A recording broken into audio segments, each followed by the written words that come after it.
Raiden, are you receiving? We're still here. How's that possible? The AI was destroyed. Only GW. Who are you? To begin with, we're not what you'd call human. Over the past 200 years, a kind of consciousness formed layer by layer in the crucible of the White House. It's not unlike the way life started in the oceans 4 billion years ago. The White House was our primordial soup, a base of evolution. We are formless. We are the very discipline and morality that Americans invoke so often. How can anyone hope to eliminate us? As long as this nation exists, so will we. Cut the crap!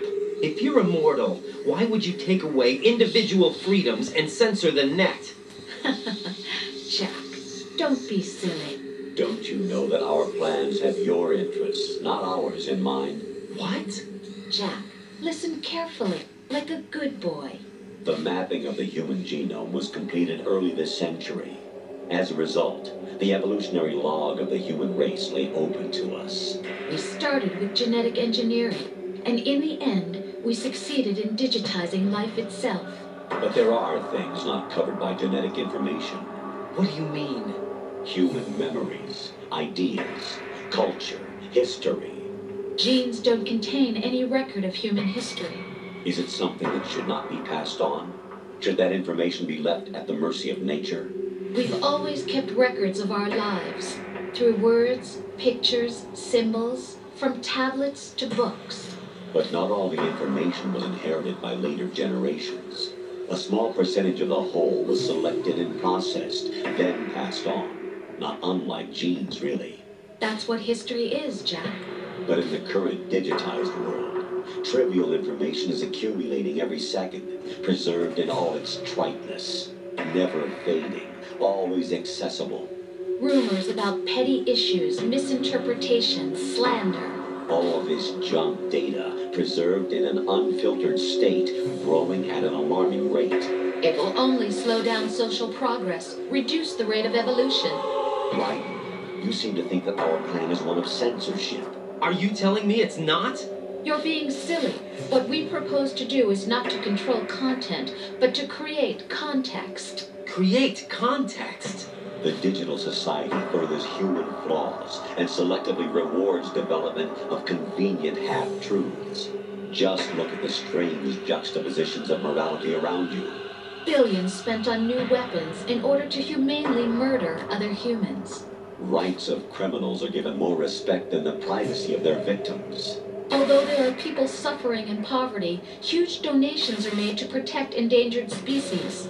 Everyone grows up being told the same thing. Be nice to other people. But beat out the competition. You're special. Believe in yourself and you will succeed. But it's obvious from the start that only a few can succeed. You exercise your right to freedom, and this is the result. All rhetoric to avoid conflict and protect each other from hurt. The untested truths, spun by different interests, continue to churn and accumulate in the sandbox of political correctness and value systems. Everyone withdraws into their own small gated community, afraid of a larger forum. They stay inside their little ponds, leaking whatever truth suits them into the growing cesspool of society at large. The different cardinal truths neither clash nor mesh. No one is invalidated, but nobody is right. Not even natural selection can take place here. The world is being engulfed in truth. And this is the way the world ends. Not with a bang, but a whimper. We're trying to stop that from happening. It's our responsibility as rulers.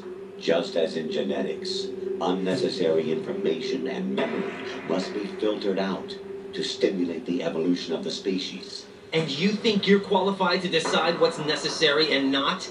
Absolutely.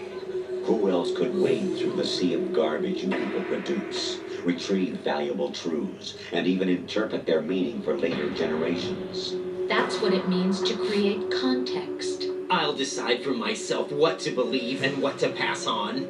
But is that even your own idea? Or something Snake told you? That's the proof of your incompetence right there. You lack the qualifications to exercise free will. That's not true. I have the right.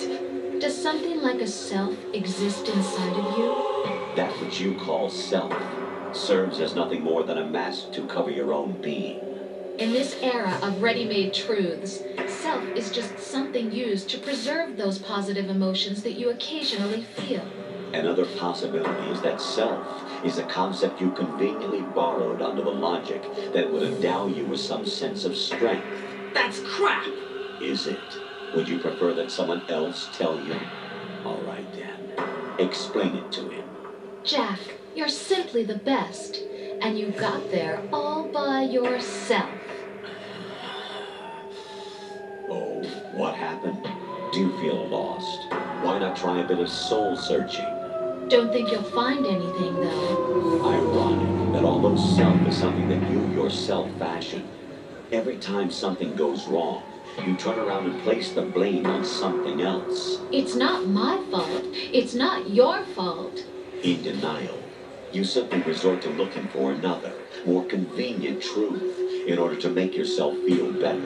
Leaving behind in an instant the so-called truth you once embraced. Should someone like that be able to decide what is truth? Should someone like you even have the right to decide? You've done nothing but abuse your freedom.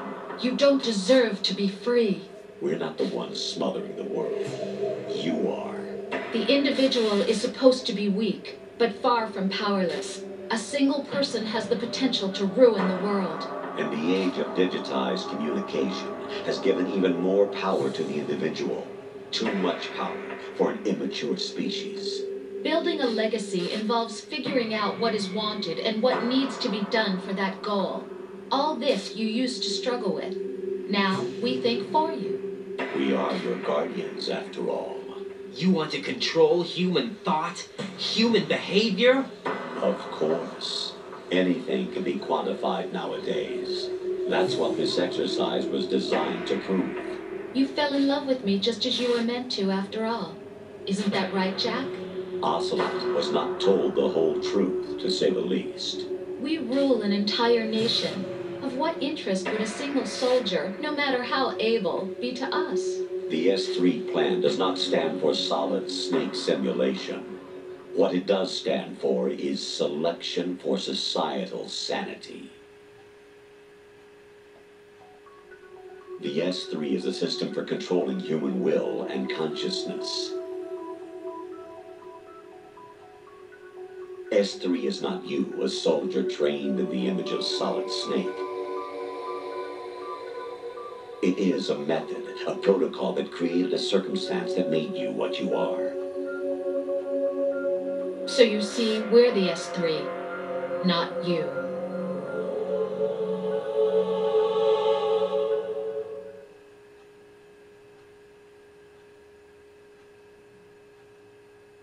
What you experienced was the final test of its effectiveness. That's crazy. You heard what President Johnson said. The Arsenal's GW system is the key to their supremacy. The objective of this exercise was to establish such a method. We used Shadow Moses as a paradigm for the exercise. I wonder if you would have preferred a fantasy setting. We chose that backdrop because of its extreme circumstances. It was an optimal test for S3's crisis management capacity. If the model could trigger, control, and solve this, it would be ready for any contingency. And now, we have our proof.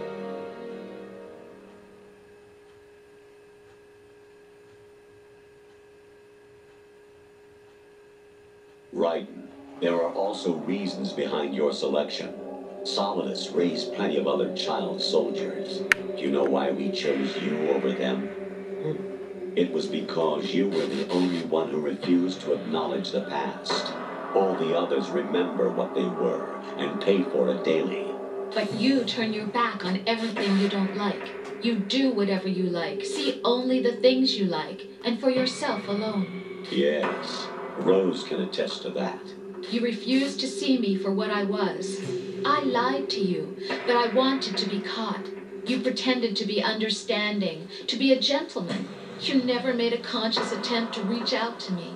The only time you did was when I gave you no choice but to do so. I was just trying not to. What? Trying not to hurt me? Dear, the one you were trying not to hurt was yourself. Avoiding the truth under the guise of kindness is all that you did. It occurred to you to do nothing but look out for yourself.